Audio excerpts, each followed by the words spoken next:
നിങ്ങളുടെ favourite shows ഇനി ഒരിക്കലും മിസ്സാവില്ല. ഇപ്പോൾ C5 കാണും നിങ്ങളുടെ ഫേവറേറ്റ് ഷോസ് തികച്ചും സൗജന്യമായി. അതിനെ കാണാൻ കൊതിയായിരിക്കുക. എപ്പോഴാ അവൻ കുഞ്ഞുമായിട്ട് തിരികെ വരിക?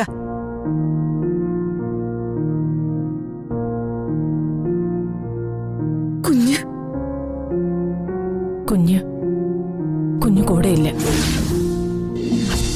എവിടെയൊക്കെ കൈമറിഞ്ഞു വരുന്ന കൊച്ച വന്നു കഴിഞ്ഞിട്ട് വേണം കുഞ്ഞിനെ ഒരു പീഡിയാട്രീഷനെ കാണിക്കാൻ. ഞാൻ അമ്പലങ്ങളിലൊക്കെ വഴിപാടുകൾ നേർന്നിട്ടുണ്ട്. ഇനി അതൊക്കെ ഓരോന്നായി കഴിക്കണം. ഞാനും നേർന്നിട്ടുണ്ട്. ഏതൊക്കെ അമ്പലത്തിലാണെന്ന് പറഞ്ഞാ മതി, നമുക്ക് ഒരുമിച്ച് പോവാ. ഏതായാലും കോടിക്കണക്കിന് രൂപ ചെലവാക്കി ആ കുഞ്ഞിനെ വാങ്ങേണ്ട ഒരാവശ്യമില്ലായിരുന്നു. ഇവിടത്തെ മറ്റു കുട്ടികൾ കൂടി അനുഭവിക്കേണ്ട കാശെടുത്താ അവര് പോലെ ചെലവാക്കുന്നത്. അമ്മ അതിന് മറുപടി ഒന്നും പറയണ്ട. അമ്മ പറയുമ്പോഴാണല്ലോ അത് അമ്മായിയമ്മ പോരായി മാറുന്നത്. ചെമ്പകമംഗലത്തെ എല്ലാ കുഞ്ഞുങ്ങളും ഞങ്ങൾക്ക് ഒരുപോലെയാ. നിങ്ങളുടെ മക്കൾ ഞങ്ങളുടെ മക്കൾ എന്നൊക്കെ ചിന്തിക്കുന്നത് മാലതിയാ. നീ ഇങ്ങനെ ഞെരിവിരി കൊള്ളണ്ട. ചെമ്പകമംഗലത്തെ വസ്തുക്കളൊന്നും ഞങ്ങൾ ഇതുവരെയും ഷെയർ ചെയ്തിട്ടില്ല. അവളുടെ ഒരു ധിക്കാരം. അത് വീട് കൈമളേട്ട. നന്ദിനി പറഞ്ഞതാ ശരി. ഇവളോടൊക്കെ മറുപടി പറയാൻ നിന്നാലേ നമ്മളൊക്കെ അങ്ങ് ചെറുതായി പോവും. ദേ, ഇവിടെ ഒരു വഴക്ക് വേണ്ട. നമ്മുടെ കുഞ്ഞിനെ തിരിച്ചു കിട്ടിയ ദിവസമെന്ന് ആ സന്തോഷം കളയരുത്. എന്തായാലും മറ്റൊരു കാര്യത്തിൽ എനിക്ക് വളരെ സന്തോഷമായി അമ്മ. മീനാക്ഷി അമ്മയ്ക്ക് നൽകിയ ഉറപ്പുകളിൽ ഒരെണ്ണം അവള് പാലിച്ചില്ലേ? പ്രധാനപ്പെട്ട വാക്ക്. കുഞ്ഞിനെ വീണ്ടെടുത്ത് നൽകാമെന്ന വാക്ക്. ഹാ, അതവള് പാലിച്ചു. പക്ഷേ ഇനിയും വാക്കുകളുണ്ട് പാലിക്കാൻ. അതുകൂടി അവള് ചെയ്യട്ടെ. എന്തായാലും ഇത് ഇത്തിരി കടുകട്ടിയായിപ്പോയി. ഒരു പുതിയ കുഞ്ഞിനെ ഫിലോട് സൃഷ്ടിക്കാൻ ഇത്രയും പണം മുടക്കണ്ട. ദേ, വേണ്ട വേണ്ടാന്ന് വിചാരിക്കും തോറും നീ അങ്ങ് കൊത്തി കൊത്തി മുറത്തി കയറി കൊത്തുവാണല്ലോടി. നീയൊക്കെ കുഞ്ഞിനെ സൃഷ്ടിച്ചാ മതി. അത്തരം അഭിപ്രായമൊന്നും നീ ഇവിടെ പറയണ്ടടി. വൈകി ഇപ്പോ ചെമ്പകമംഗലത്തെ കുഞ്ഞ. ആ രക്തം വേറെയാ. ആ രക്തത്തിന്റെ വിശുദ്ധി ആട്ടിത്വം ഒക്കെ മനസ്സിലാക്കണമെങ്കിലേ നല്ല തറവാടിത്തം വേണം. നല്ല തറവാട്ടി ജനിക്കണം. ഇത് കണ്ട അമ്മേ, ഞാൻ പറയുന്നതല്ലോ, എന്നെ കൊണ്ട് പറയിപ്പിക്കുന്നതല്ലേ. ശരിയാണ്. ഞാൻ ചെമ്പകമംഗലം പോലത്തെ കൊമ്പത്ത് തറവാടിൽ ജനിച്ചതല്ല. പക്ഷേ അമ്മയുടെ മകന്റെ 2 കുട്ടികളെ പ്രസവിച്ച സ്ത്രീയാ ഞാൻ. ഓരോരുത്തരെ എല്ലാരും കൂടി ത്യാഗദേവതകളാക്കുന്നത് കണ്ടുകൊണ്ട് ഞാൻ ചോദിച്ചു പോയതാ. കുട്ടിയെ തട്ടിക്കൊണ്ടു പോയതിന് അവര് ചോദിച്ച പണം കൊടുത്ത് കുഞ്ഞിനെ വീണ്ടെടുക്കുന്നതിന് എന്താ ഇത്ര ത്യാഗം? എനിക്ക് മനസ്സിലാവുന്നില്ല. അയ്യോ,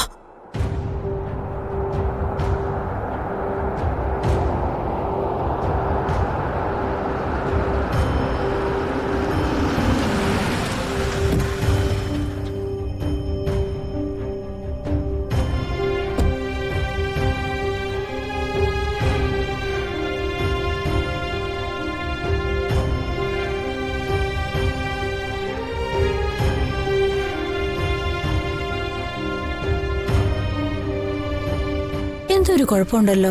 മീനാക്ഷി, ഒന്ന് ഇറങ്ങി വാ മോളെ. ഞങ്ങൾ എത്ര നേരമായി കാത്തിരിക്കുന്നെന്നറിയോ?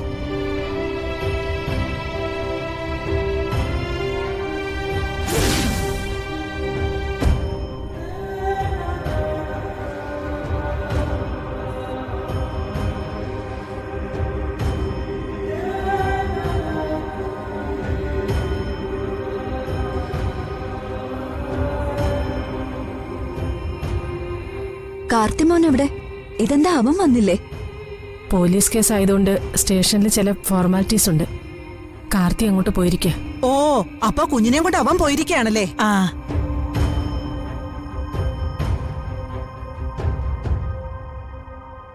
അതിനെ കാണാൻ കൊതിയായിരിക്കുക. എപ്പോഴാ അവൻ കുഞ്ഞുമായിട്ട് തിരികെ വരിക?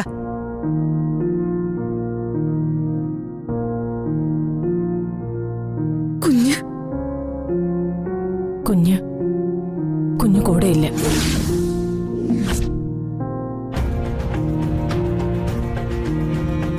കുഞ്ഞു കൂടെയില്ലെന്നോ? കുഞ്ഞു പിന്നെ എവിടെ പോയി?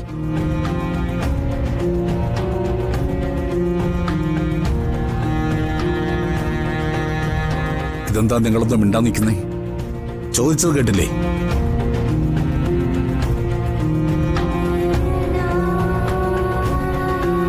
വൈകമോൾ എവിടെ?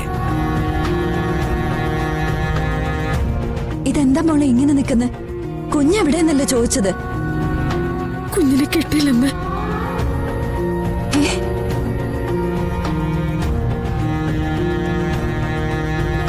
എന്തൊക്കെയാ ഞാനീ കേക്കുന്നേ? എനിക്കൊന്നും മനസ്സിലാവുന്നില്ലല്ലോ. കുഞ്ഞിനെ കിട്ടിയില്ലെന്നോ? അതെ അമ്മേ, മീനാക്ഷി പറയുന്നത് നേരെ. കുട്ടിയെ വീണ്ടെടുക്കാൻ കഴിഞ്ഞില്ല.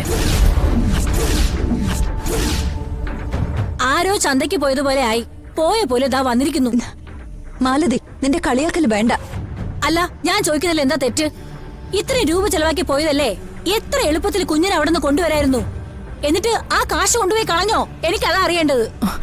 മാലതി, എന്താണ് ഉണ്ടായതെന്ന് പറയാനുള്ള സാവകാശം ആ കുട്ടിക്കൊന്ന് കൊടുക്ക്. എന്താ ഉണ്ടായതെന്ന് വാ തുറന്ന് പറയടി. അമ്മേ, ഞാൻ പറയാം. വേണ്ട, ഇവള് പറയട്ടെ.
ഡൗൺലോഡ് ചെയ്യൂ C5 ആപ്പ്. കാണൂ എല്ലാ എപ്പിസോഡുകളും സൗജന്യമായി.